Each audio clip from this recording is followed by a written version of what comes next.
నడక ఎడ్ల బండ్లు సైకిళ్ళు రిక్షాలు ఆటోలు బస్సులు కార్లు రైళ్లు ఇక ఇట్లా టెక్నాలజీ పెరిగిన కొద్దీ రకరకాల బండ్లు తయారైతున్నాయి. ఇక ఈ నడమనైతే సప్పుడు రాకుండా పొగ అనేదే లేకుండా పొల్యూషన్ అనే ముచ్చట్నే ఉండకుండా బండ్లు సుతొచ్చినాయి.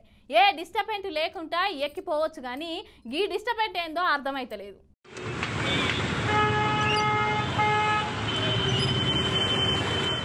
చైనాల లెక్కనే మన దేశంలో సుతా ఎలక్ట్రిక్ వెహికల్ వచ్చిన ముచ్చట ఎరుకున్నదే కదా. చాలా మంది హైదరాబాద్ లో పుష్కరమైన ఇప్పుడు పుట్లే ఉన్నాయి బండ్లు అయితే, కానీ చాలా వరకు పేలుతున్నాయట. జర జాగ్రత్తగా ఉండురు సుమో.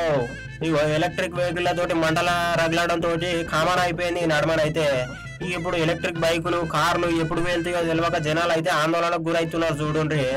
అయితే ఏడైందంటే కుత్బుల్లాపూర్ సూరారం చౌరస్తా కాడ ఒక ఎలక్ట్రిక్ బైకులు మంటలు చెలరేగ వరకు పక్కకున్న దుకాణానికి సుతా అంటుకున్నాయట.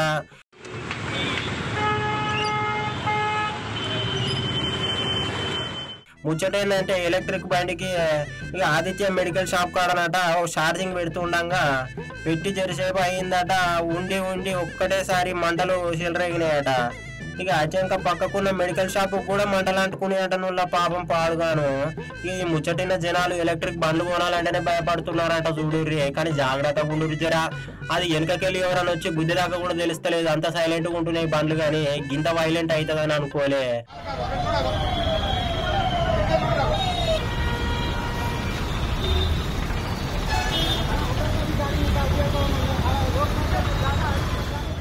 మంటలు అంటుకునేట, షాపు కూడా అంటుకున్నట. మరి ఆడున్నోళ్ళ పరిస్థితి ఎట్లెట్లుందో ఏం కథనో కానీ మొత్తానికి అయితే ఎలక్ట్రిక్ బండ్లతోటి చాలా జాగ్రత్త ఉండవాలి సుమా అనుకొస్తున్నారు చాలా మంది. చూసిన జనాలు కొనాలన్నా కానీ వెనక ముందు అవుతున్నారు.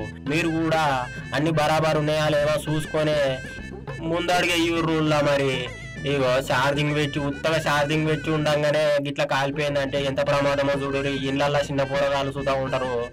జర జాగ్రత్తల్లా కనీసము ఈ ముందుగానే చూసుకోవాలి కదా ఎట్లుంది ఎక్స్పైరీ డేట్ ఏముందో ఏమో మరి ఈ బండిది. కానీ మొత్తం మీదనైతే గిట్లా కాలిపోయిందట. మెడికల్ షాప్ కూడా అంటుకుందట. ఎంత లాస్ వచ్చిందో వాళ్ళకు. బయట పెట్టడం వల్ల అది షార్ట్ సర్కిల్ వల్ల ఆ యొక్క మెడికల్ షాప్ లోని మంటలు అంటుకోవడం జరిగింది. ఇదంతా కూడా ఆ యొక్క బైక్ మ్యానుఫ్యాక్చర్ వల్ల జరిగిందని మాకు అర్థమవుతుంది. ఎంతవరకు ఆస్తి నష్టం ఉండొచ్చు అది ఓనర్లకు తెలుసు, యజమానులు.